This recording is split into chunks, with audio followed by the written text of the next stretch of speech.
உலகத் தமிழர்கள் அனைவருக்கும் வணக்கம். நியூஸ் 7 தமிழுக்காக நான் தேவேந்திரன். ஒவ்வொரு வாரமும் மிக முக்கியமான செய்திகளை அலசக்கூடிய இந்த நிகழ்ச்சி செய்தி கப்பால்.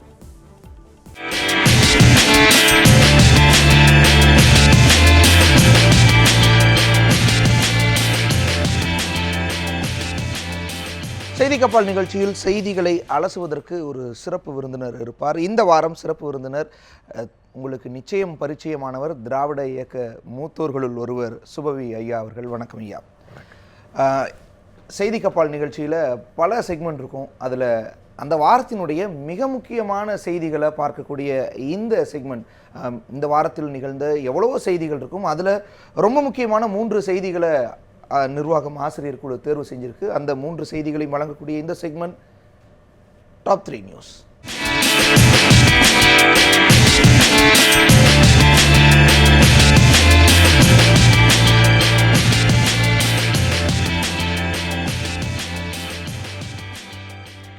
டாப் 3 நியூஸில் 3, 2, 1 அப்படிங்கிற வரிசையில் பார்க்கலாம். மூன்றாவதாக இருக்கக்கூடிய செய்தி, திருவாரூர் மாவட்டம் ராமநாதபுரம் கிராமத்தைச் சேர்ந்த சாமிநாதன் மகள் கமலா என்பவரை பாலியல் வன்புணர்வு செய்து கொன்ற மணிவேல் என்பவருக்கு இந்த வாரத்தில் தூக்கு தண்டனை விதிக்கப்பட்டிருக்கு. அதே போல் கோவை மாவட்டம் காரமடை அருகே உள்ள ஆசிரியர் காலனி கணேஷ் நகரைச் சேர்ந்த தர்மராஜ் மகள் ரம்யா என்பவரது தாயை தாக்கிவிட்டு ரம்யாவை பாலியல் வன்புணர்வு செய்த மகேஷ் என்பவருக்கும் மரண தண்டனை விதிக்கப்பட்டிருக்கு. இந்த 2 மரண தண்டனை அப்படிங்கிற செய்தியை எப்படி பார்க்குறீங்க? குறிப்பாக தூக்கு தண்டனைக்கு எதிராக போராடிக்கிட்டு இருக்கிறவங்க, தூக்கு தண்டனை கூடாதுன்னு சொல்லி வர்றவங்க நீங்கள், அந்த அடிப்படையில் இந்த 2 மரண தண்டனையும் எப்படி பார்க்குறீங்க? அது தூக்கு தண்டனைக்கு எதிரான கருத்துடையவர்கள் என்பதால் நாட்டில் நடைபெறுகிற குற்றங்களுக்கெல்லாம் ஆதரவானவர்கள் என்று பொருளில்லை. பாலியல் வன்முறை என்பது மிக கடுமையாக தண்டிக்கப்பட வேண்டிய குற்றம். பாலியல் உறவுகளை பொறுத்தளவு கணவனும் மனைவியும் கூட, அந்த உறவினர்களாக இருந்தார்களும் கூட, அவர்கள் ஒருவருக்கொருவர் விருப்பம் இல்லாமல் வன்புணர்வு கூடாது என்கிற கருத்து உடையவர்கள். எனவே பாலியல் வன்முறை மிக கடுமையாக தண்டிக்கப்பட வேண்டிய ஒன்றுதான். இன்றைக்கு நாடு முழுவதும் அந்த கொடூரங்கள் நடைபெற்று கொண்டிருக்கின்றன. அதற்கு திரும்ப திரும்ப பெண்கள் உடை அணிகிற முறையை பற்றியெல்லாம் குறை சொல்லுவது குற்றங்களை மூடி மறைப்பதாக ஆகும். ஒரு பள்ளிக்கூட சீருடையில் இருந்த ஒரு பெண்ணை கூட பாலியல் வன்முறைக்கு உள்ளாக்கி இருக்கிறார்கள் என்றால் பெண்கள் அணிகிற உடைகளெல்லாம் அதற்கு காரணமில்லை. எனவே அடிப்படையில் ஒரு கொடூரமான மனம் இதற்கு காரணம். எனவே பாலியல் வன்முறைகள் மிக கொடுமையானவை, அவற்றுக்கு ஏற்ற கடுமையான தண்டனைகள் தேவை. அதில் எனக்கு எந்த மாற்று கருத்தும் இல்லை. ஆனால் அந்த தண்டனை என்பது தூக்கு தண்டனை என்பதை நாங்கள் ஏற்கவில்லை. ஏனென்றால் தூக்கு தண்டனை என்பதே சட்ட புத்தகத்திலிருந்து அகற்றப்பட வேண்டும் என்று உறுதியாக விரும்புகிறவர்களில் நான் ஒருவனாக இருக்கிறேன். அதற்கு காரணம், ஒருவனை தூக்கில் போடுவது என்பது தண்டனை ஆகாது, அது பழிக்கு பழி வாங்குவதாக ஆகும். ஒரு குற்றத்திற்கு இன்னொரு குற்றம் தீர்வாக ஆகாது. நாம் வாழ்நாள் தண்டனை என்பதை மிக குறைத்து மதிப்பிடுகிறோமோ என்று தோன்றுகிறது. தூக்கு தண்டனைக்கு இணையான அல்லது அதனை விட கடுமையான தண்டனை தான் வாழ்நாள் தண்டனை. ஒருவன் வாழ்நாள் முழுவதும் சிறையில் இருப்பது என்பது ஒரு மிகப்பெரிய தண்டனை. இப்படிப்பட்டவர்களை சமூகத்திலிருந்து தனித்து பிரித்து எடுத்து வைக்க வேண்டும் என்பதுதான் தண்டனையின் நோக்கமே தவிர அவர்களை அழித்து ஒழித்து விட வேண்டும் என்பதில்லை. ஆகையினால் இது போன்ற குற்றங்களை இவர்கள் மீண்டும் இந்த சமூகத்தில் செய்யக்கூடாது என்பதற்காகவும், மற்றவர்களுக்கு ஒரு எச்சரிக்கையாக இருக்க வேண்டும் என்பதற்காகவும் மிக கூடுதலான தண்டனையான வாழ்நாள் தண்டனையை கொடுத்திருக்க வேண்டும். இந்த தூக்கு தண்டனை என்பது சட்டத்திற்கே புறம்பானது என்றுதான் நாங்கள் கருதுகிறோம். இவ்வளவு நாள் ஒரு மரண தண்டனை அப்படிங்கிறது அல்லது தூக்கு தண்டனை அப்படிங்கிறது தான் ஒரு தீர்வா, அல்லது இவ்வளவு பெரிய கொடூர குற்றங்களுக்கு ஒரு தண்டனையாக வச்சுட்டு இருக்கிற நேரத்தில் இது தண்டனை அப்படிங்கிறது குற்றம் செய்தவர்களுக்கு மட்டும் இல்லாமல் அந்த குற்றத்தில் பாதிக்கப்பட்டவங்க சாதாரண மக்கள் இந்த தண்டனை கொடுக்கறதன் மூலமாக அவங்கள சாந்திப்படுத்துகிற ஒரு விஷயமும் இருக்குது. ஏன்னா போதுமான தண்டனை கிடைச்சிருக்குங்கிற நம்ப வைக்கிற தன்மையும் அதில் இருக்குதானே. அதற்கு இந்த தூக்கு தண்டனை சரியானதாக இருக்குமோ? சட்டம் என்பது யார் ஒருவரையும் திருப்திப்படுத்துவதற்காக ஏற்படுத்தப்பட்டதல்ல. பாதிக்கப்பட்டவர்களின் உணர்வுகள், கோபங்கள், அவற்றை நம்மால் புரிந்து கொள்ள முடிகிறது. எந்த ஒரு பாதிக்கப்பட்ட அந்த பெண்ணினுடைய தாயும் தந்தையும் அவனை தூக்கில் போடணும் கொன்னணும்னு நினைக்கிறது இது எங்கிருந்து வருகிறது என்றால், ஒருவன் தன்னை அடித்தவுடனே நாம் திருப்பி அடிக்கிறோம். ஒருவன் நம் வீட்டில் ஒரு கொலை செய்துவிட்டால் அவனை கொலை செய்ய முயற்சிக்கிறோம். இவையெல்லாம் தனிமனித உணர்வுகள். அந்த கோபங்களில் நியாயம் இருக்கிறது. ஆனால் அது தீர்வாகாது. நீங்கள் ஒரு அரசமைப்பு சட்டம், குற்றவியல் சட்டம் என்று பார்க்கிற பார்வையும், பாதிக்கப்பட்டவர்கள் அந்த உணர்ச்சி கோபத்தின் வேகத்தில் பார்க்கிற பார்வையும் வேறு வேறானதாகத்தான் இருக்கும். எனவே அவர்களின் உணர்வுகளை நான் குறைத்து மதிப்பிடவில்லை. ஆனால் அவர்களை நிறைவு செய்வதற்காகவெல்லாம் சட்ட புத்தகத்தை எழுத முடியாது. எனவே அடிப்படையில் தூக்கு என்பது, நான் இயல்பாக சொன்னால், ஒருவன் இன்னொருவன் கையை வெட்டி விடுகிறான் என்றால் எந்த நீதிமன்றமும் அவனை அழைத்து வந்து அவன் கையை வெட்டச் சொல்வதில்லை. அவனுக்கு 2 ஆண்டுகள் 3 ஆண்டுகள் தண்டனை தான் வழங்குகிறது. நாம் இப்படி நினைத்து பார்த்தால் இனிமேல் கையை வெட்டினால் கையை வெட்டிடணும், ஒருத்தர் நம்ம இந்த குடிசைகளை எதிர்த்தால் அவன் வீட்டை இடித்து ஓடிச்சிடணும் என்று போனால் முடிவே இருக்காது. எனவே தூக்கு தண்டனை என்பது நாங்கள் இந்த வழக்குக்கு என்று இல்லை, பொதுவாக எந்த வழக்கிற்கும் தூக்கு தண்டனை என்பது கூடாது. வாழ்நாள் தண்டனையே அதிகபட்ச தண்டனையாக இருக்க வேண்டும் என்று கருதுகிறோம். பெண்களின் மீதான அடக்குமுறை, அதில் ஒரு வகையான இந்த பாலியல் வன்புணர்வுங்கிறது நீண்ட காலமாக இருந்துக்கிட்டு வருது. அது இன்றும் தொடர்ந்துக்கிட்டே இருக்குது. என்ன தீர்வு முன்வைக்கலாம்? சட்ட அடிப்படையில் மட்டுமில்லாமல் சமூக அடிப்படையிலும் பல மாற்றங்களை நாம் செய்ய வேண்டியிருக்கிறது. ஏனென்றால் இது ஒரு ஆணாதிக்க சமூகம். ஒரு காலகட்டத்தில் இது தாய் வழி சமூகம், பெண்கள் தலைமையேற்றிருந்த சமூகம்தான். காலப்போக்கில் ஆண்கள் அதிகாரத்தை கையில் எடுத்து கொண்டதற்கு பிறகு இன்று வரையில் அது ஆணாதிக்க சமூகமாகவே தொடர்கிறது. எனவே ஆணாதிக்க சமூகத்தை சமத்துவமான சமூகமாக மாற்றுகிற முயற்சி அரசுக்கு மட்டுமல்ல, சமூக இயக்கங்களுக்கும் இருக்கின்றன. ஒரு பெண் உரிமை, பெண் விடுதலை, பெண் சமத்துவம், சரியாக சொன்னால் ஆண் பெண் சமத்துவம் என்பதை மீண்டும் மீண்டும் சமூகத்திலே கொண்டு வர முயற்சிக்கிற போது இப்படிப்பட்ட ஆணாதிக்கங்களும் அதன் விளைவாக நடக்கிற ஆணவ கொலைகளும் இல்லாமல் போகும். 2வது செய்தியை பார்க்கலாம். டாப் 3ல் காவல்துறை இந்து தலைவர்கள் கொல்லப்பட்டால் மட்டும் கண்டுகொள்வதில்லை என கூறி பாஜகவினர் தமிழகம் முழுவதும் ஒரு ஆர்ப்பாட்டத்தில் ஈடுபட்டனர். வள்ளுவர் கோட்டத்தில் பேசும்போது அந்த கட்சியினுடைய மாநில தலைவரும் இதை குறிப்பிட்டிருந்தார். இந்த விஷயம் கடந்த வாரங்களில் மிக முக்கிய இடத்தை பெற்றிருந்தது. செய்திகளில் பாஜகவினருடைய அந்த தொடர் போராட்டம் இடம்பெற்றிருந்தது. இந்த செய்தியை எப்படி பார்க்குறீங்க? அதாவது எந்த கொலையாக இருந்தாலும் அது மிகச் சரியாக புலனாய்வு செய்யப்பட வேண்டும், குற்றவாளிகள் தண்டிக்கப்பட வேண்டும். இந்து தலைவர்கள் கொல்லப்படுகிற போது கவனிக்கவில்லை என்றால் அப்போ இஸ்லாமிய தலைவர்கள் கொல்லப்பட்டால் கவனிக்காமல் விட்டுறலாமா?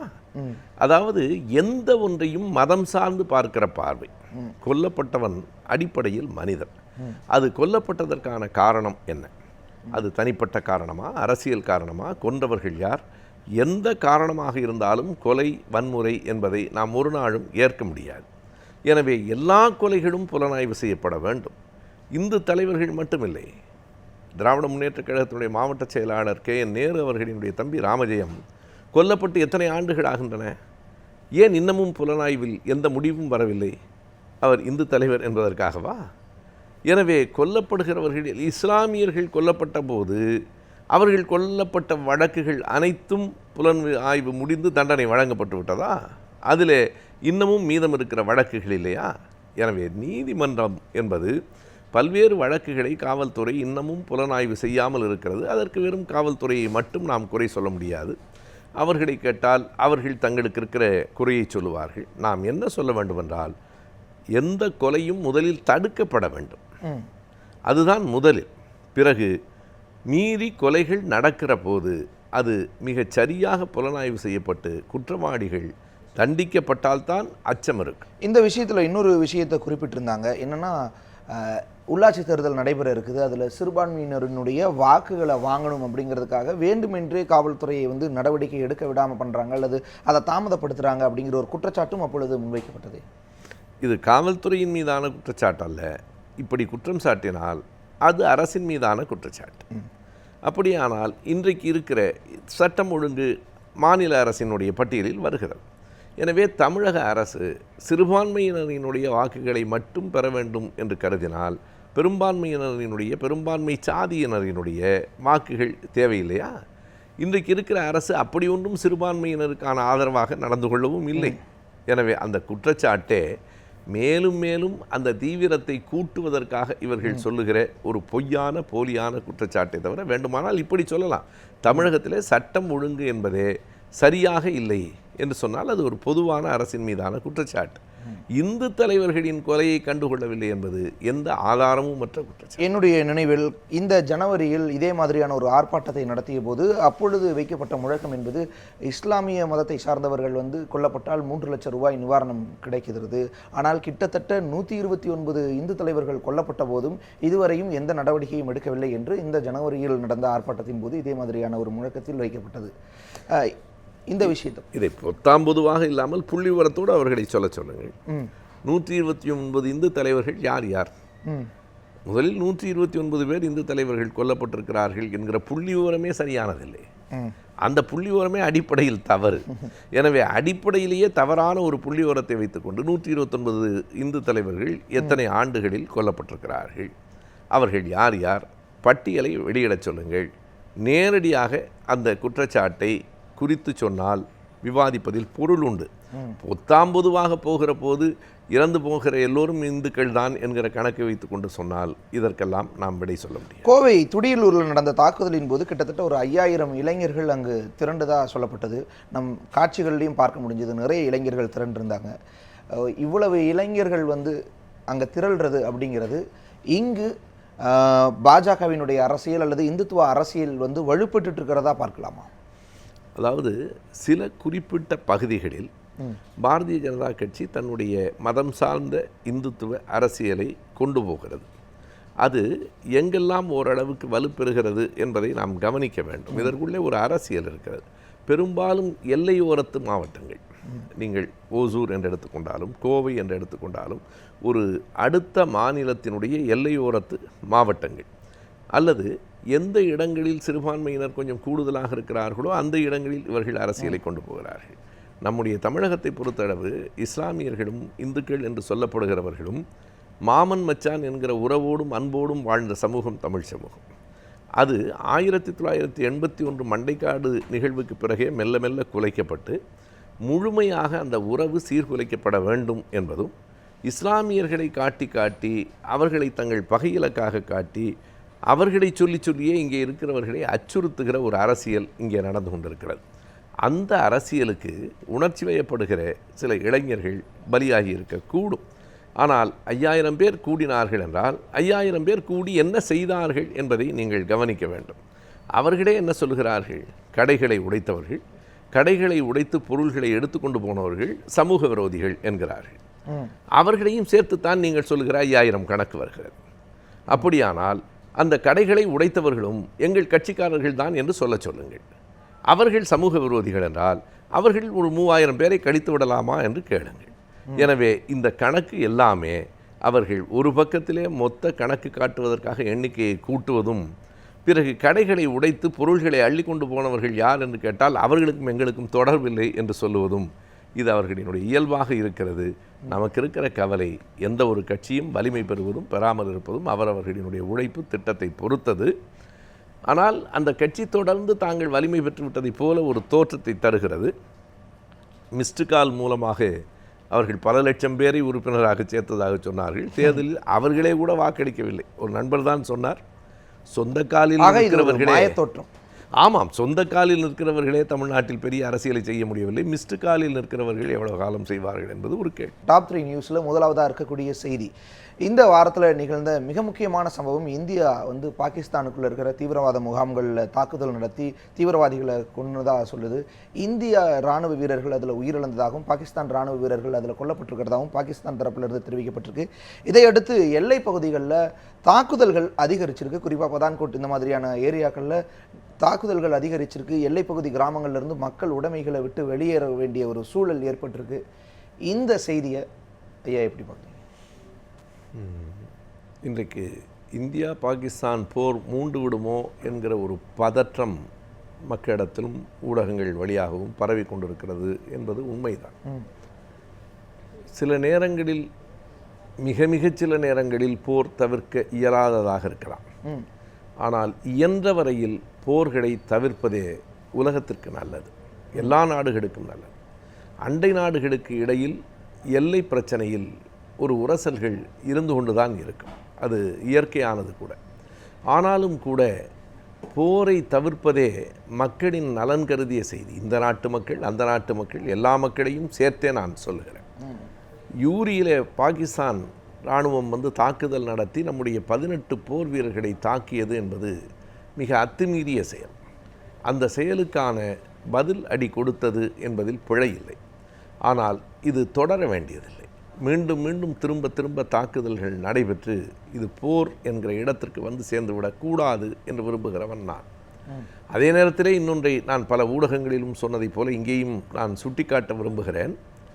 நம் எல்லை தாண்டி அவர்கள் உள்ளே நம் போர் வீரர்களை தாக்கினார்கள் என்பதற்காக கோபப்பட்டு இப்போது திருப்பி பதிலடி கொடுக்கிற இந்தியா எத்தனையோ முறை இலங்கை இராணுவம் தமிழ்நாட்டுக்குள் ஊடுருவி தமிழக மீனவர்களை கொன்று ஒழித்த போது திருப்பி பதிலடி கொடுக்கவே இல்லையே ஏன் என்கிற ஒரு கேள்வி எனக்குள் எழுகிறது.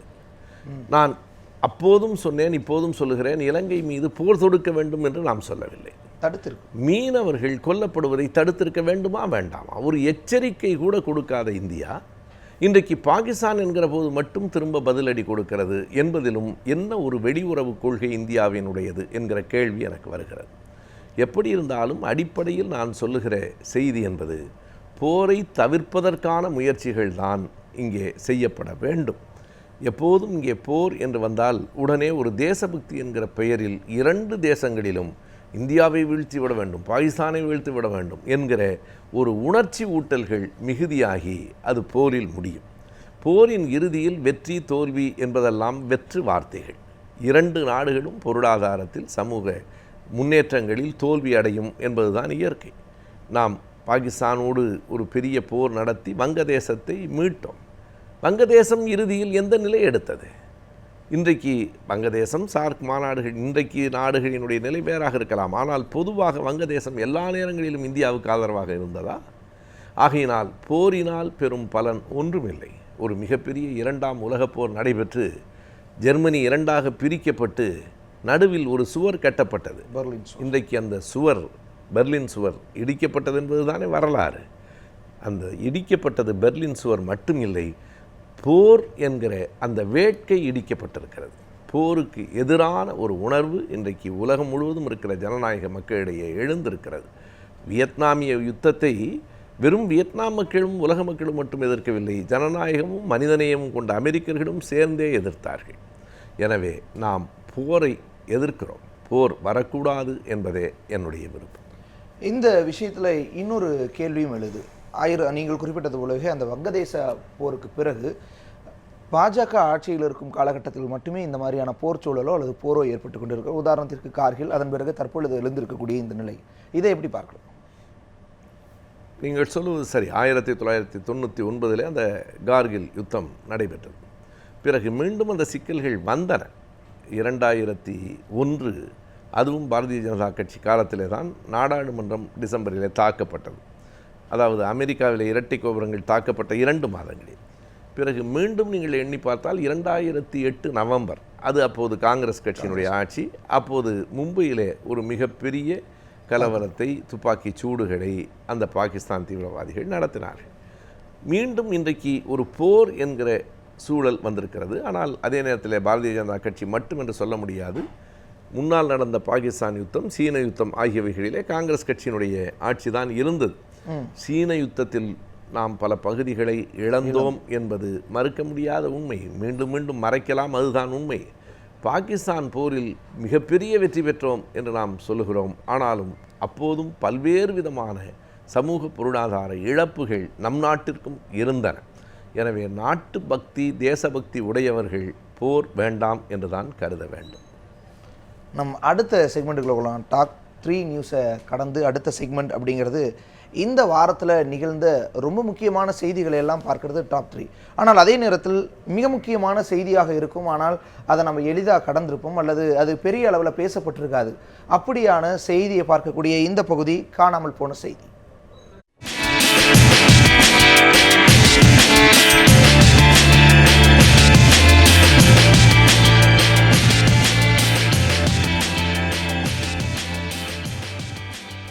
காணாமல் போன செய்தியில் பார்க்கக்கூடிய செய்தி அப்படிங்கிறது, இந்த வாரத்தில் மத்திய அரசு ஒரு முக்கியமான முடிவை எடுத்திருந்தது.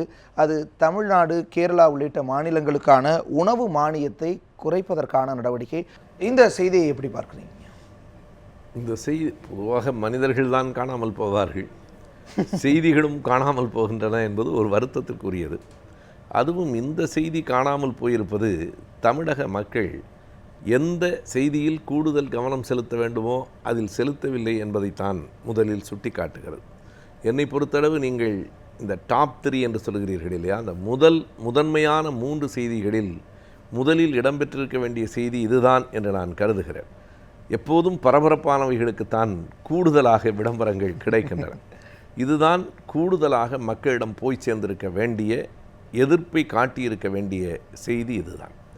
உணவு பாதுகாப்பு சட்டத்தை ஏற்றுக்கொள்ள மறுத்தது சரியா தவறா? ஏற்றுக்கொள்ள மறுத்தது என்று கூட சொல்ல முடியாது. அதில் சில திருத்தங்களை தமிழகமும் கேரளாவும் கோரின.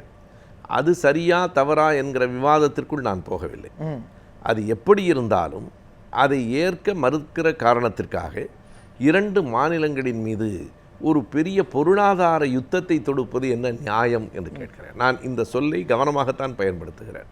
இது விலையை கூடுதலாக குறைவாக கொடுப்பதல்ல. இது தமிழகம் கேரளாவின் மீது மத்திய அரசு தொடுக்கிற ஒரு பொருளாதார போர் என்று சொல்ல வேண்டும். எனவே ஏற்கனவே 2,47,000 கோடி கடனில் தமிழகம் இருக்கிறது. இப்போது இதனால் மட்டும் 2,000 கோடி ரூபாய் கடன் கூடும் என்கிற நிலை ஏற்படுமானால் தமிழக மக்களை மத்திய அரசு பட்டினி போடுகிறது என்று பொருள். இதனை மிக தெளிவாக தமிழகமும் கேரளமும் எதிர்த்து கட்சி எல்லைகளை தாண்டி மத்திய அரசை எதிர்த்து குரல் கொடுக்க வேண்டும். எப்படி 2 மாநிலங்களுக்கு மட்டும் ஒரு சட்டம் பொருந்தும்? பிறகு எந்த விதமான உரிமைகளும் மாநில அரசுக்கு இல்லை என்றால் ஏன் மாநில அரசுகளினுடைய ஒப்புதலை நீங்கள் கேட்கிறீர்கள்? இல்லை, இதில் உணவு பாதுகாப்பு சட்டத்தில் இருக்கக்கூடிய மாநிலங்களுக்கு ஒரு இந்த விதி பொருந்தும் அப்படின்னு வைக்கிறதுக்கான வாய்ப்பு இருக்கு இல்லையா? உணவு பாதுகாப்பு சட்டத்தில் இந்த 2 மாநிலங்களும் இல்லை, அதனால் இந்த நடைமுறை அப்படின்னு மாற்றலாம் இல்லையா? அப்படியானால் நீங்கள் உணவு பாதுகாப்பு சட்டத்தை மறைமுகமாக கட்டாயமாக்குகிறீர்கள் என்று பொருள். மாநிலங்கள் தங்களினுடைய விருப்பத்தை சொல்லுவதற்கு எந்த இடமும் இல்லை என்று பொருள். நான் மறுபடியும் சொல்லுகிறேன், இதனை தமிழக அரசு ஏற்றது சரியா இல்லையா என்பது ஒரு தனி விவாதம். நான் அதற்குள் போகவில்லை. ஆனால் ஏற்க மறுக்கிற காரணத்திற்காக தண்டிக்கிற உரிமை மத்திய அரசுக்கு கிடையாது. இது ஒரு விதமான தண்டித்தல். இதனை நான் அப்படித்தான் பார்க்கிறேன். நீங்கள் யாரை தண்டிக்கிறீர்கள்? மக்களை தண்டிக்கிறீர்கள். ஒரு கோதுமை, அரிசி தான் நம்முடைய அடிப்படையான உணவு. 8 ரூபாய் எங்கே இருக்கிறது? 22 ரூபாய் எங்கே இருக்கிறது? நீங்கள் இவ்வளவு வேறுபாடு, 8 ரூபாயை 10 ரூபாய் ஆக்கினால் கூட வேறு. நாம் பெட்ரோல் விலையை 27 காசு கூட்டுகிற போது நாம் சண்டை போடுகிறோம். எல்லாவற்றிலும் நீங்கள் கச்சா எண்ணெய் விலை 58% குறைந்ததற்கு பிறகு பெட்ரோல் விலை 11% தான் குறைத்திருக்கிறீர்கள். எல்லா விதத்திலும் மக்களை பாதிப்படைய செய்கிற இது போன்ற நிலைமைகளைத்தான் இன்றைக்கு மத்திய அரசு செய்து கொண்டிருக்கிறது என்பதை இந்த செய்தி நமக்கு எடுத்து காட்டுகிறது. இந்த விஷயத்தில் இன்னொரு முக்கியமான அப்படியானால் மத்திய அரசு ஆளுங்கட்சி இனிமேல் கேரளாவிலும் தமிழ்நாட்டிலும் வாக்குகளை பற்றி பெற வேண்டும் என்கிற கவலையற்று போய்விட்டதா என்கிற கேள்வியும் இந்த இடத்தில் வருகிறது. இந்த விஷயத்தில் வறுமை கோட்டுக்கு மேலே இருக்கிறவங்களுக்கு தானே இந்த விதி பொருந்தும்? அதாவது இங்கே வறுமை கோடு என்பதே நீங்கள் அதை வரையறுத்து பார்த்தால் அந்த வறுமை கோட்டுக்கு கீழே ஒருத்தங்க இருக்கவே முடியாது, செத்து போயிருப்பான் நேரம். மாதத்துக்கு அவர்கள் சொல்லுகிற வறுமை கோட்டுக்கு கீழே ஒருத்தன் வாழவே முடியாது. எனவே வறுமை கோட்டுக்காக வகுத்திருக்கிற அந்த கோடு என்பதே மிக மிக அடி பாதாளத்தில் இருக்கிறது. அதை வைத்து கொண்டு கணக்கிட முடியாது. ஒரு குறிப்பிட்ட வருமானம் வந்தவர்களை நடுத்தட்டு வர்க்கம் என்று சொல்கிறோமே, அவர்களே அன்றாடம் வாழ்வதற்கு போராடி கொண்டிருக்கிறார்கள். எனவே இது யாரை பாதிக்கிறது என்பதை நாம் கணக்கில் கொள்ள முடியாது. ஒட்டுமொத்தமாக தமிழகத்தையும் கேரளத்தையும் மக்களை பாதிக்கிறது. இந்த விஷயம் தமிழகத்திற்கும் கேரளாவுக்கும் வரும் பொழுது குறிப்பாக தமிழகத்தில் இலவச அரிசி இந்த மாதிரியான நிறைய திட்டங்கள் இருக்குது. 8 ரூபாய்க்கு மத்திய அரசு வழங்கினாலும் விலையில்லாமல் தான் தமிழக அரசு கொடுத்துட்டு இருக்குது. இன்னும் சொல்ல போனால் மற்ற பொருட்கள் கூட, கோதுமை போன்ற பொருட்கள் கூட விலை கம்மியாக தான் தமிழக அரசு கொடுத்துட்டு இருக்கு. இந்த பொது வழங்கல் முறையே இந்த விதமான விதிகள் தமிழகத்திற்குள் புகுத்தும் பொழுது அடிபட்டு போகிற ஒரு சூழல் வராதா? அடிபடாது. ஏனென்றால் தமிழக அரசு பொருளாதாரத்தை ரொம்பவும் திட்டமிட்டு இந்த செலவு கூடுதல், இது குறைவு என்றெல்லாம் பார்க்கவில்லை. அவர்களுக்கு எந்த திட்டத்தால் அவர்களுக்கு பெயரும் புகழும் வருகிறதோ அந்த திட்டத்திற்கு பணத்தை கொட்டி கொடுப்பதும், அதன் மூலம் வாக்குகளை பெற்றுக்கொள்வதும், அறிவிக்கப்பட்ட திட்டங்களை எல்லாம் நிறைவேற்றாமல் இருப்பதும் தமிழகத்தில் ஒன்றும் புதிதில்லை. 110 திட்டத்தின் கீழ் எத்தனை திட்டங்களை வேண்டுமானாலும், எவ்வளவு கோடி ரூபாய்க்கு வேண்டுமானாலும் அறிவிக்கலாம். பிறகு நிறைவேற்ற வேண்டும் என்கிற தேவையில்லை. நிறைவேற்ற வேண்டும் என்று கவலைப்படுகிற போது தான் நீங்கள் பேசுகிற இந்த செய்தியெல்லாம் வருகிறது. நிறைவேற்றாத அரசுக்கு எவ்வளவு நட்டம் எதில் வந்தாலும் எதை பற்றியும் கவலை இல்லை. செய்தி கப்பால் நிகழ்ச்சியில் இந்த பகுதி அவங்க சொன்னது ரொம்ப முக்கியமான விஷயம். இது இந்த வாரத்தில் ரொம்ப முக்கியமான பிரபலம் அல்லது அரசியல் தலைவர் அல்லது ஒரு அமைப்பு சொன்ன ரொம்ப முக்கியமான ஒரு விஷயத்தை எடுத்துக்கிட்டு அலசரம். இந்த வாரத்தில் அவங்க சொன்னது என்னங்கிறத இப்போ பார்க்கலாம்.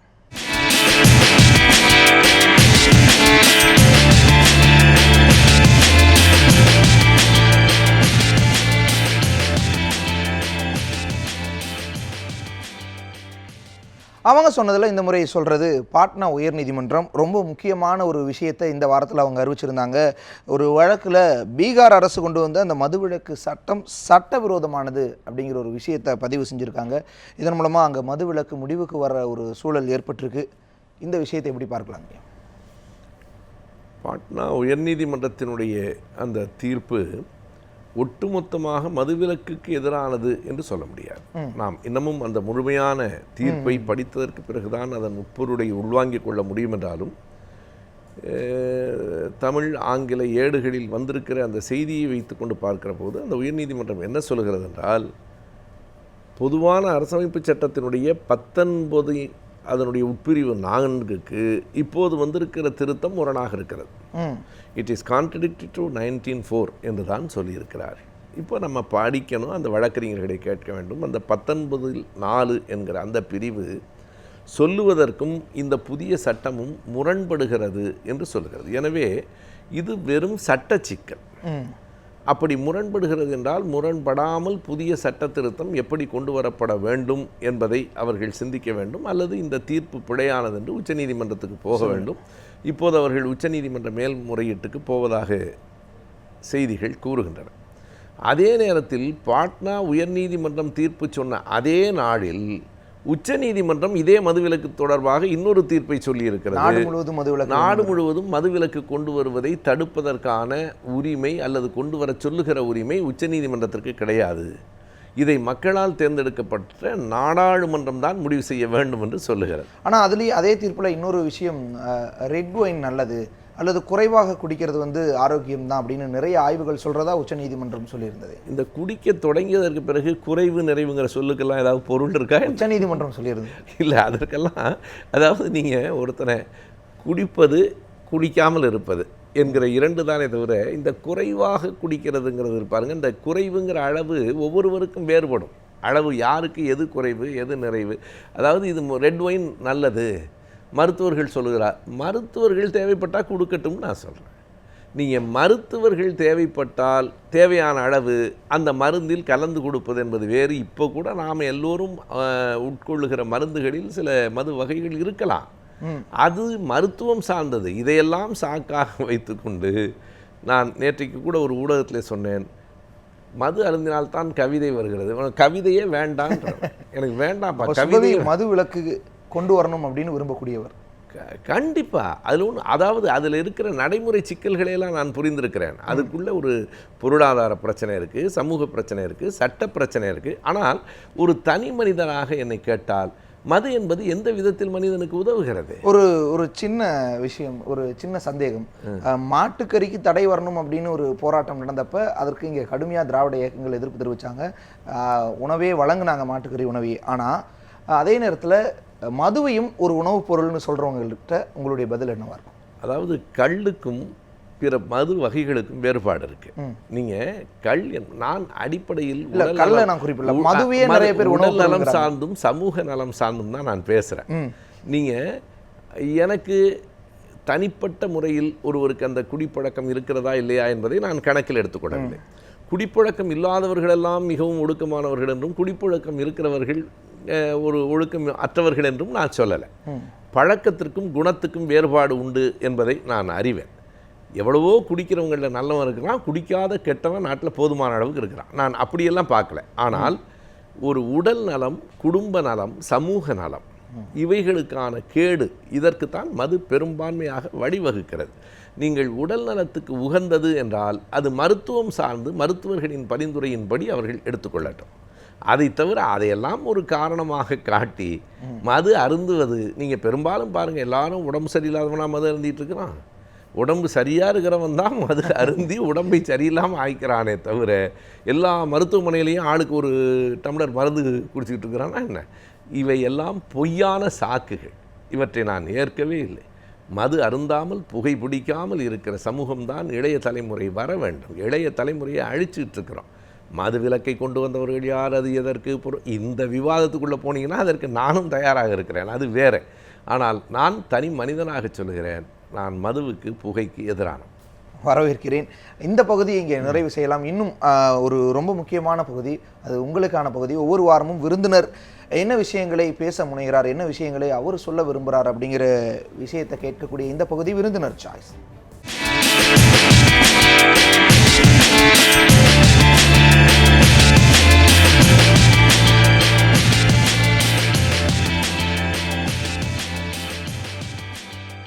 ஐயா, இது உங்களுக்கான நேரம். எந்த விஷயங்களை பேசலாம்? அந்த விருந்தினர் விருப்பம் என்கிற இந்த பகுதியில் நான் 2 செய்திகள், மிக முக்கியமான செய்திகளை நான் பேசணும்னு நினைக்கிறேன். ஒன்று, மருத்துவமனையில் இருக்கிற நம் முதலமைச்சர் அவர்களினுடைய உடல்நிலை குறித்தது. 2வது, உச்சநீதிமன்ற தீர்ப்பை எதிர்த்து முன்னாள் பிரதமர் உண்ணாவிரதம் இருப்பது. இவை 2 பற்றியும் நான் பேச வேண்டும். நான் முதலில் ஒரு செய்தியை சொல்லிவிடுகிறேன். உடல் நலமில்லாமல் இருப்பது மனித இயற்கை. எனவே உடல் நலமில்லாமல் மருத்துவமனையில் இருக்கிற முதலமைச்சர் அவர்கள் குணம் பெற்று நலம் பெற்று விரைவில் திரும்ப வேண்டும் என்கிற என் விருப்பத்தை முதலில் நான் சொல்லுகிறேன். எத்தனை 1000 கருத்து வேறுபாடுகள், கட்சி வேறுபாடுகள் இருந்தாலும் அது வேறு. தனி மனித அடிப்படையில் யார் ஒருவரும் நலமாக இருக்க வேண்டும் என்பதையே நாம் எல்லோருமே விரும்புகிறோம். இது ஒரு பொதுவான பண்பு. ஆனால் முதலமைச்சர் நலம் பெற்று வீடு திரும்புகிற வரையில் அரசு பணிகளை பொறுப்பாக பார்த்து கொள்வதற்கு ஒரு அமைச்சர் குழு நியமிக்கப்பட வேண்டும் என்கிற செய்தியை நான் வெளியிட விரும்புகிறேன். முதலமைச்சர் மருத்துவமனையே தலைமைச் செயலமாக ஆக்கிவிட்டார், அங்கிருந்தே எல்லாவற்றையும் எடுக்கிறார் என்று சொல்லுவது உண்மையாக இருந்தால் ஊடகங்கள் சில காட்சிகளையாவது மக்களுக்கு காட்ட வேண்டும். நீங்கள் பல முறை பல நேரங்களில் 1 மணி நேரம் அதிகாரிகளோடு முதலமைச்சர் பேசினார் என்றால் அதில் 1 நிமிடத்தையாவது ஊடகங்களில் நீங்கள் படமாக காட்டலாம். இதுவரையில் எல்லா ஊடகங்களிலும் செய்திகள் எழுத்துகளாக வருகின்றனவே தவிர முதலமைச்சரினுடைய படம், அவர் பேசுவது வெளியில் வரவில்லை. 2வது, அவருடைய உருவம் இல்லை என்றாலும் வெள்ளம் வருகிற போது அவர் கட்சி ஊடகத்தில் வாட்ஸ்அப் மூலமாக பேசினார், அப்படியாவது அவர் பேசலாம். நேற்றைக்கு கூட ஒரு செய்தி ஆளுநர் சொன்னதற்கு பிறகு அதை நாம் ஏற்கிறோம். ஆளுநரை விட இன்னொருவர் அதிகாரத்துக்கு கூடுதலாக உள்ளவர் எவரும் இல்லை. ஆளுநரே சொல்லியிருக்கிறார் முதலமைச்சர் நலம் பெற்று வருகிறார் என்று, மிக்க மகிழ்ச்சி. ஆனால் அதில் நான் எதை கவனிக்கிறேன் என்றால், ஆளுநர் வந்தார், 3/4 மணி நேரம் உள்ளே இருந்தார், மருத்துவர்களை பார்த்தார், முதலமைச்சர் இருக்கிற அறைக்கும் போனார், வந்தார், அவ்வளவுதான் செய்தி. ஆளுநர் வருகிற போது முதலமைச்சர் கண்டிப்பாக அவரை வரவேற்றிருப்பார். ஆளுநர் என்னை முதலமைச்சர் வரவேற்றார், நான் நலம் பெற்று வருகிறேன் என்று சொன்னார் என்று அவர் பேசியதாக எந்த செய்தியையும் குறிப்பிடவில்லை. அவர் இருக்கிற அறைக்கு ஆளுநர் போனார், பார்த்து விட்டு வந்தார் என்கிற போதே முதலமைச்சரும் ஆளுநரும் பேசிக்கொண்டதாக ஒரு சிறு குறிப்பும் இல்லை. எனவே ஒருவேளை அவருடைய உடல்நலம் பேச தகுந்ததாக இல்லை என்றால் அரசின் முடிவுகளை எடுக்கும் நிலையில் அவர் இருக்கிறார் என்பதை நம்ப முடியாது. ஆகையினால் அவர் உடல் நலம் பெற்று வருகிற வரையில் அமைச்சர் குழு ஒன்று அமைக்கப்பட வேண்டும். ஏனென்றால் அவர் ஒரு தனி மனுஷி அல்ல. அவர் வாக்களித்தவர்களுக்கும் வாக்களிக்காதவர்களுக்கும் அத்தனை பேருக்கும் சேர்ந்து இந்த நாட்டின் முதலமைச்சர். எனவே என்னதான் உடல்நலிவு ஏற்பட்டாலும் அரசாங்கமும் தேசமும் அப்படியே நின்று விட முடியாது. அடுத்தடுத்த முடிவுகளை எடுக்க வேண்டும். அப்படி உரிய அமைச்சரவை குழு அவரால் நியமிக்கப்படவில்லை என்று சொன்னால் அதிகாரத்திற்கு வெளியில் இருக்கிறவர்கள், இந்த எக்ஸ்ட்ரா கான்ஸ்டிடியூஷனல் பவர்ஸ் என்று சொல்கிறோமே, வெளியில் இருக்கிறவர்கள் முடிவு எடுக்கக்கூடிய வாய்ப்புகள் வரும். அதனை நம் முதலமைச்சர் அவர்கள் தடுக்க வேண்டும். உரிய முறையில் அவரால் ஒரு குழு நியமிக்கப்பட வேண்டும் என்பது என்னுடைய ஒரு கருத்து. 2வதாக, முன்னாள் பிரதமர் தேவகவுடா உச்சநீதிமன்ற தீர்ப்புக்கு எதிராக உண்ணாவிரதம் இருக்கிறார்.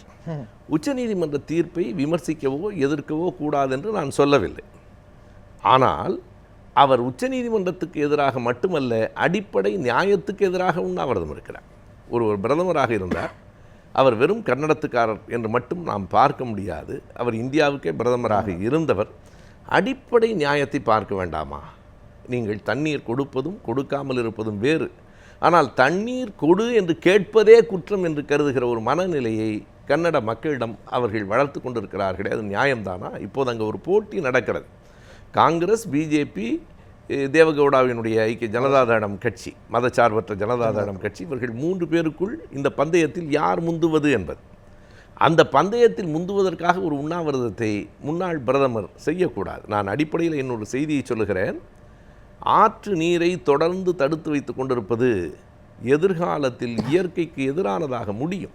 ஏனென்றால் இயல்பாகவே கடலிலிருந்து தண்ணீர் மேலே போகிறது, குளிர்ச்சி பெற்று மழையாய் பெய்கிறது, அருவியாய் கொட்டுகிறது, ஆறாய் ஓடுகிறது, கடலில் வந்து கலக்கிறது. இது ஒரு சுழற்சி, இயற்கையின் சுழற்சி. இந்த சுழற்சி தடைப்படுமானால் இயற்கையின் போக்குகள் மாறும். இதனை நான் இன்றைக்கு சொல்லவில்லை, அறிவியல் அறிஞர்களெல்லாம் சொல்லுவதை தாண்டி ஒரு குறளை நான் சொல்ல வேண்டும். எனக்கு வியப்பாக இருக்கிறது. 2000 ஆண்டுகளுக்கு முன்னால் வள்ளுவர் ஒரு குறளை சொல்லுகிறார். நெடுங்கடலும் தண்ணீர்மை குன்றும் தடிந்தெழிலி தான் நல்காதாகிவிடின் என்கிறார். அவர் மழை பெய்யவில்லை என்றால் என்று சொல்லுகிறார். அணை கட்டினால் என்று வள்ளுவர் சொல்லவில்லை. அப்போது அவர் அப்படி நினைத்திருக்க முடியாது. தன் நீர்மை கொன்றும் என்கிற சொல்லுக்குள்ள ஒரு அறிவியல் செய்தி இருக்கிறது. ஆற்று நீர் வந்து தொடர்ந்து கலக்கவில்லை என்றால் கடல் நீர் குறைஞ்சு போயிடும்னு அவர் சொல்லலை. கடல் நீரினுடைய தன்மை குறைந்து போய் உப்புத்தன்மை கூடி போகும். உப்புத்தன்மை கூடி அது நிலத்தடி நீராக மாறுமானால் எந்த பயிரும் விளையாது. கால ஓட்டத்தில் பாலைவனமாக தேசம் மாறும். எனவே இயற்கைக்கு எதிராகவும் நியாயத்துக்கு எதிராகவும் ஒரு முன்னாள் பிரதமர் உண்ணாவிரதம் இருப்பது நியாயமில்லை. தேவகவுடா ஏற்கனவே 2-3 முறை அந்த நந்தி காரிடார் என்கிற ஒரு திட்டத்திற்கு எதிராக உண்ணாவிரதம் இருந்து அதை நிறுத்திவிட்டார். அதற்கு பிறகு எடியூரப்பாவினுடைய வீட்டு வாசலுக்கு முன்பே அந்த ஹாசன் மாவட்டத்தில் திட்டங்களை, அவருடைய சொந்த தொகுதி இருக்கிற மாவட்டம், திட்டங்களை நிறைவேற்றவில்லை என்றும் உண்ணாவிரதம் இருந்தார். அடிப்படையில் ஒன்றை சொல்லி நான் நிறைவு செய்கிறேன். உண்ணாவிரதம் என்பது ஐயா பெரியார் அவர்களின் மொழியில் சொல்ல வேண்டுமானால் அது ஒரு சண்டித்தனம். அது அறிவியல் பூர்வமானது இல்லை, அன்சைன்டிஃபிக். நான் என்ன கேட்கிறேன் என்றால், நீங்கள் ஒரு கோரிக்கையை வைக்க வேண்டும். இப்போது தண்ணீர் விடவில்லை என்றால் சாகுமுறை உண்ணாவிரதம் அங்கே அவரும், தண்ணீர் விடுகிற வரையில் சாகுமுறை உண்ணாவிரதம்னு இங்கே ஒரு தலைவரும் உட்கார்ந்தால் இதில் என்ன தீர்வு வரும்? அறிவியல் பூர்வமாக நீர் மேலாண்மை அடிப்படையில் பேசி தீர்க்க வேண்டிய ஒரு செய்தியை ஒரு முன்னாள் பிரதமர் உண்ணாவிரதம் என்கிற சண்டித்தனத்தால் சாதிக்க முயற்சிப்பது வாக்குகளை பெற உதவலாமே தவிர நியாயத்தை பெற ஒரு நாடும் உதவாது. இந்த பகுதியை நிறைவு செய்யலாம். விருந்தினர் சாய்ஸ் 2 முக்கியமான விஷயங்களை தெரிவிச்சிருந்தீங்க. இனி அடுத்த பகுதி அப்படிங்கிறது ரொம்பவே முக்கியமான பகுதி, இதுவும் நிறைவு பகுதி. டிஜி நியூஸ் இந்த விஷயத்தில் புள்ளி விவரங்களோடு சில விஷயங்களை நம்ம பார்க்க போகிறோம்.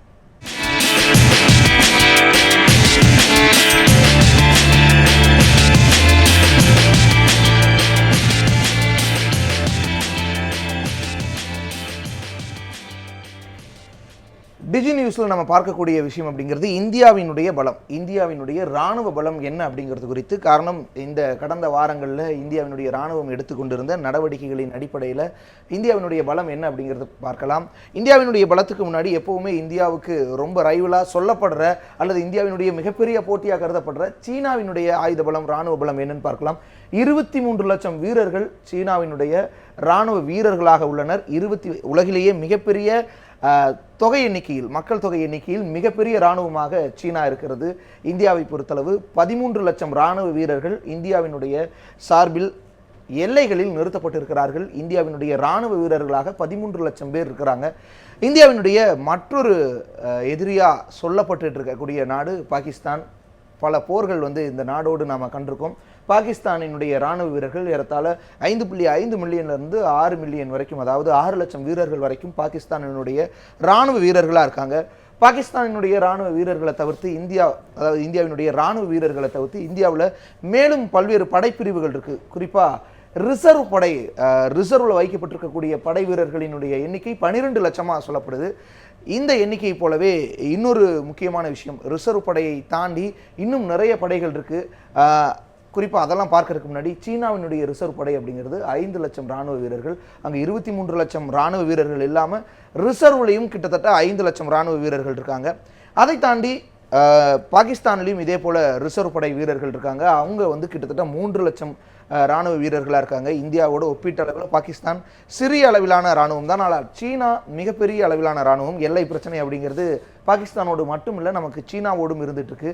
இன்னொரு முக்கியமான செய்தி அப்படின்னு பார்க்கும் பொழுது பாகிஸ்தானுக்கு கிட்டத்தட்ட ஒரு 9 லட்சம் 10 லட்சம் இராணுவ வீரர்கள் ஒட்டுமொத்தமாக சேர்க்கும் பொழுது, ஆனால் ரிசர்வ் மற்றும் இராணுவம் இந்தியாவை மட்டும் சேர்த்தாவே கிட்டத்தட்ட 25 லட்சம் இராணுவ வீரர்கள் வந்து இதில் இருப்பாங்க அப்படிங்கிறதும் ரொம்ப முக்கியமான விஷயம்.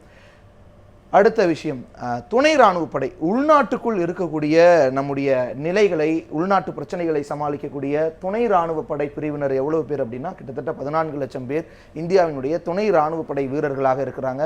இவங்க உள்நாட்டு தீவிரவாதம் மற்றும் உள்நாட்டு நிறுவனங்களுக்கான பாதுகாப்புகளை மேற்கொண்டுட்டு இருக்கிற ஒரு விஷயமும் நாம் கவனிக்க வேண்டியது. இந்த துணை இராணுவ படையில் 14 லட்சம் இராணுவ வீரர்கள் இருக்காங்க. துணை இராணுவப்படை சீனாவில் கிட்டத்தட்ட 6 லட்சம் பேரை கொண்டிருக்கின்றது.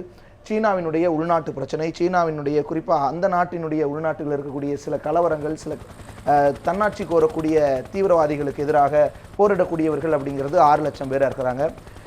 பாகிஸ்தானை பொறுத்தளவு துணை இராணுவப்படை அப்படிங்கிறது அங்கே இல்லை, ரிசர்வ் மட்டும்தான் இருக்குது. அதே நேரம் அணு ஆயுதங்கள் அப்படிங்கிறது இந்த 3 நாடுகளுமே அணு ஆயுத நாடுகளாக இருக்குது. அதில் இந்தியாவை பொறுத்தளவு சுமார் 90லேருந்து 110 அணு ஆயுதங்கள் வரைக்கும் இருக்கலாம் அப்படின்னு ரிப்போர்ட் சொல்லுது. அதே நேரம் ஏன்னா அணு ஆயுதங்களை பொறுத்தளவு இந்த அளவுக்கான அணு ஆயுதங்கள் ஒவ்வொரு நாட்டிலும் இருக்குன்னு எந்த நாடுமே அறிவிச்சுக்கல. குறிப்பாக இந்தியா, சீனா, பாகிஸ்தானை பொறுத்தளவு அறிவிக்கல. இந்தியாவில் 90லேருந்து 110 அணு ஆயுதங்கள் வரைக்கும் இருக்குது. சீனாவில் 260 அணு ஆயுதங்கள் இருக்கிறதா சொல்லப்படுறது. சீனாவை பொறுத்தளவு 260 அணு ஆயுதங்கள். இது வந்து ஒரு உலக போட்டியில் இருக்கக்கூடிய நாடு, அதனால் அவங்களுடைய அணு ஆயுத உற்பத்தி அப்படிங்கிறது மிக அதிக அளவில் இருக்குது. பாகிஸ்தானை பொறுத்தளவு இந்தியாவை விட அதிகமாக அணு ஆயுதம் இருக்கிறதா சொல்லப்படுது. அதாவது 100லேருந்து 120 வரைக்கும் அணு ஆயுதங்கள் இருக்குது. சமீபத்தில் அமெரிக்காவினுடைய காங்கிரஸ் நாடாளுமன்றத்தில் கூட இது குறித்து ஒரு விஷயம் சொல்லப்பட்டது. இந்தியாவுக்கு போட்டியாக சீனா பாகிஸ்தான் அதிக அளவில் அணு ஆயுதங்களை குவிச்சுக்கிட்டு இருக்கிறதா சொல்லப்படுது. இது தீவிரவாதிகள் கையில் செல்லும் பட்சத்தில் இது உலக நாடுகளுக்கு மிகப்பெரிய அச்சுறுத்தல் அப்படின்னு சொல்லப்படுது. இராணுவத்திற்கு ஒதுக்கப்படும் நிதி அப்படின்னு சொல்லப்படுறது கிட்டத்தட்ட 14 லட்சம் கோடி ரூபாய் அளவுக்கு சீனாவில் இராணுவத்துக்கு நிதி ஒதுக்கப்படுது. அதே இந்தியாவை பொறுத்தளவு பார்க்கும் பொழுது 3,41,000 கோடி ரூபாய் அளவுக்கு இந்தியாவில் இராணுவத்துக்கு நிதி ஒதுக்கப்படுது. பாகிஸ்தானை பொறுத்தளவு அங்கே 63,000 கோடி ரூபாய் அளவுக்கு நிதி ஒதுக்கப்படுது. இது வந்து மொத்த ஜிடிபியில் அவங்க வந்து 3.4%, இந்தியாவை பொறுத்தளவு 1.8% அளவிற்கு தான் வந்து ஜிடிபியை பொறுத்தளவு, அதாவது உள்நாட்டு மொத்த உற்பத்தியை பொறுத்தளவு இந்தியா ஒதுக்குது. இந்தியாவினுடைய விமானப்படையை பொறுத்தளவு கிட்டத்தட்ட 32 விமானப்படை அணிகள் இருக்குது. இது வந்து 2022க்குள் 25 குறையக்கூடிய வாய்ப்பு இருக்கிறதா சொல்லப்படுது. அதாவது கிட்டத்தட்ட 7 படை அணிகளே வந்து இந்தியாவில் மறையக்கூடிய ஒரு சூழல் இருக்குது. அது பல்வேறு காரணங்களால் அப்படின்னு சொல்லப்படுது. விமானப்படை வந்து வலுவடைய 45 விமானப்படை அணிகள் வந்து தேவை. ஆனால் இந்தியாவில் 32 தான் இருக்குது. அதுவும் 25 குறைந்திடும் 2022க்குள் அப்படின்னு சொல்லப்படுது. ஆனால் 45 விமானப்படை அணி இருந்தால் தான் இந்தியா மாதிரியான ஒரு நாட்டை பாதுகாக்கிறதுக்கு அது போதுமானதாக இருக்கும்னு சொல்லப்படுது. நம்மிடம் உள்ள 2000 போர் விமானங்கள், இந்தியாவில் 2000 போர் விமானங்கள் இருக்குது. அதில் கிட்டத்தட்ட 40% அளவுக்கு முழு செயல்திறனில் இல்லை அப்படின்னும் இந்த ஆய்வறிக்கையில் வந்து சொல்லப்படுது. கிட்டத்தட்ட அதாவது ஒரு 800 விமானங்கள் அளவுக்கு வந்து முழு செயல்திறனில் இல்லாத நிலையில் இருக்குது. இதே மாதிரி இன்னும் முக்கியமான விஷயங்களை பார்க்கும் பொழுது இந்த 45 MiG-29K ஜெட் விமானங்கள் இந்தியாவில் இருக்குது. இந்தியா ரஷ்யா கூட்டு முயற்சியில் உருவாக்கப்பட்ட அந்த மிக் ரக விமானங்கள் இருக்குது. 45ல் தரம் உயர்த்தலுக்காக வந்து காத்துட்ருக்கு. இந்தியாவில் இருக்கக்கூடிய மிக்கில் 45 தரம் உயர்த்தலுக்காக நிறுத்தி வைக்கப்பட்டிருக்கிற தகவலும் ஒரு வருத்தமளிக்க செய்தி தான். ரஷ்யாவினுடைய MiG-21Sற்கு பதில் 100 சிறிய ரக விமானங்கள் பயன்பாட்டுக்கு கொண்டு வரப்பட வேண்டும் அப்படிங்கிற ஒரு விஷயம் முன்னதாகவே அறிவிக்கப்பட்டிருந்து 70-80களில் வாங்கப்பட்ட மிக் ரக விமானங்கள் இன்னும் அப்படியே இருக்குது. அதை தாண்டி சிறிய ரக விமானங்கள் புதிதாக வந்து கொண்டு வரப்பட வேண்டும். கிட்டத்தட்ட ஒரு 100 சிறிய ரக விமானங்களாவது கொண்டு வரப்படணும் அப்படின்னு சொல்லப்பட்டிருந்துச்சு. மேம்படுத்தும் பணி நடைபெற்று வரக்கூடிய செலவுக்கு வந்து அதாவது கிட்டத்தட்ட படையணிகள் புதிதாக உருவாக்கப்படுறது. இந்த பழுது நீக்கம் முழு திறனுக்கு கொண்டு வருவதற்காக கிட்டத்தட்ட 59,000 கோடிக்கு வந்து ரஃபேல் 36 ரஃபேல் விமானங்கள் பிரான்சிடமிருந்து கொள்முதல் செய்ய கடந்த காலங்களில் ஒப்பந்தம் செய்யப்பட்டு இந்த ஆண்டு அது மீண்டும் புதுப்பிக்கப்பட்டிருக்கிற ஒரு விஷயமும் பார்க்க முடியுது. தேஜாஸ் LCA விமானங்கள் ஜூலை 2016 தயாரிக்கப்பட்டு வருகிறது. இந்த விமானம் ஆய்வில் இருந்து தற்பொழுது நாட்டுக்கு அர்ப்பணிக்கப்பட்டு தொடர்ச்சியாக தயாரிப்பில் தேஜாஸ் வந்து உள்நாட்டு தயாரிப்பு விமானம் அப்படிங்கிறது ரொம்ப முக்கியமான விஷயம். நீர்மூழ்கி மற்றும் போர்க்கப்பல்களை பொறுத்தளவு இந்தியாவில் 139 நீர்மூழ்கி மற்றும் போர்க்கப்பல்கள் இருக்குது. ஆண்டுக்கு 10 புதிய போர்க்கப்பல்கள் வந்து தேவை. இது வந்தால் தான் 2027க்குள் 212 கப்பல்களாக இருக்கும். ஆண்டுக்கு 10 புதிய போர்க்கப்பல்கள் வேணும். ஏன் அப்படின்னா ஒவ்வொரு ஆண்டும் வந்து 1 அல்லது 2 போர்க்கப்பல்கள் வந்து கடற்படையில் இப்போ சேர்ந்துட்டு இருக்குது. ஆனால் எத்தனை கப்பல்கள் வந்து இங்கே இராணுவ படையணியிலிருந்து, அதாவது கப்பற்படையிலிருந்து விலக்கப்படுதுன்னா கிட்டத்தட்ட ஒரு 5 கப்பல்கள் வந்து ஒவ்வொரு ஆண்டும் விலகுது.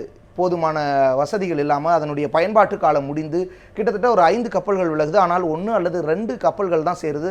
இதனால் ஒரு 10 கப்பல்கள் ஒவ்வொரு ஆண்டும் சேர்க்கப்படணும், ஒவ்வொரு ஆண்டும் உருவாக்கப்பட்டு இந்திய கப்பற்படையில் சேர்க்கப்படணும்னு சொல்லப்படுது. கப்பற்படையிலும் இந்தியா அதிக அளவில் கவனம் செலுத்திக்கிட்டு வர்றதையும் நம்மளால் பார்க்க முடிகின்றது. ரொம்பவே முக்கியமான விஷயம். நம்முடைய கப்பற்படை குறித்தும், நம்முடைய விமானப்படை குறித்தும், நம்முடைய இராணுவம் குறித்தும் 39 போர்க்கப்பல்களும் 6 நீர்மூழ்கி கப்பல்களும் தற்பொழுது தயாரிப்பில் இருக்கிறது. 2 விமானம் தாங்கி போர்க்கப்பல்கள் இந்தியாவில் இருக்குது. அதில் ஒன்று தற்பொழுது மீண்டும் வந்து பணிகளில் இருக்குது, அது மராமத்து பணிகளில் இருக்குது. இந்த விஷயம் அப்படிங்கிறது இந்தியாவினுடைய போர் அப்படிங்கிறத நம்ம குறித்து பெரிய விஷயத்தில் பேசிகிட்டு இருக்கோம். ஆனால் போருக்கு இந்தியா தயாராக இருக்கா அப்படிங்கிற விஷயமும் ரொம்ப அவசியமான ஒரு விஷயம். அதற்கான தகவல் தான் இது. இன்றைய நாளினுடைய மிக முக்கியமான விஷயங்களை எல்லாம் பார்த்தாச்சு.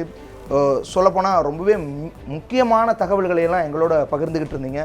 உங்களுக்கு ரொம்ப நன்றிங்க ஐயா. ரொம்ப முக்கியமான விஷயங்கள் இந்த சமூகத்திற்கும் இந்த சமூகத்தில் இருக்கக்கூடிய இந்த பிரச்சனைகளுக்குமான பல்வேறு முக்கியமான விஷயங்கள், குறிப்பாக தீர்வுகள் உள்ளிட்ட பல்வேறு விஷயங்களை முன்வைத்தமைக்கு மிக்க மகிழ்ச்சி, மிக்க நன்றி. உங்களுடைய நேரத்தை ஒதுக்கியதற்கும் மற்றும் ஒரு சந்தர்ப்பத்தில் சந்திக்கலாம். வணக்கம்.